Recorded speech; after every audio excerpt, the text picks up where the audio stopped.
शांत नेबरहूड म्हणजे छोटी लाईफस्टाईल नाही, तो एक बेटर लाईफचा साईन आहे. नेरळ आधीपासून शांत आणि कमी गर्दीसाठी ओळखला जातो, पण आज तो हळूहळू फुल टाइम लिव्हिंगसाठी योग्य लाईफस्टाईल होत आहे. नवीन रेसिडेंटल आणि कमर्शियल डेव्हलपमेंट्समुळे इथे लाईफ इव्हॉल्व्ह होत आहे.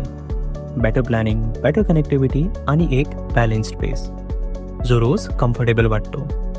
PRS बिल्डर्स अँड डेव्हलपर्स चे प्रोजेक्ट्स या बदलावाला शेप करत आहेत. सोच समजकर प्लॅन केलेले टॉवर्स, व्यवस्थित सराउंडिंग्स आणि अशा स्पेसेस जो डेली लिव्हिंगला सपोर्ट करतात. फक्त वीकेंडसाठी नाही, इथे तुम्ही मुंबईच्या रशपासून दूर आहात, पण ऑपॉर्च्युनिटीजपासून नाही. कमी शोर, जास्त ब्रीथिंग स्पेस आणि एक लाईफस्टाईल जो प्रत्येक दिवशी थोडा इझी होत जातो. शांत नेबरहूड पासून एक कम्प्लीट लाईफस्टाईल पर्यंत. अगर तुम्हाला काम प्लॅन आणि ग्रोथ लाईफस्टाईल एक्सप्लोर करायची असेल तर BRS डेव्हलपर्स नक्की एक्सप्लोर करा.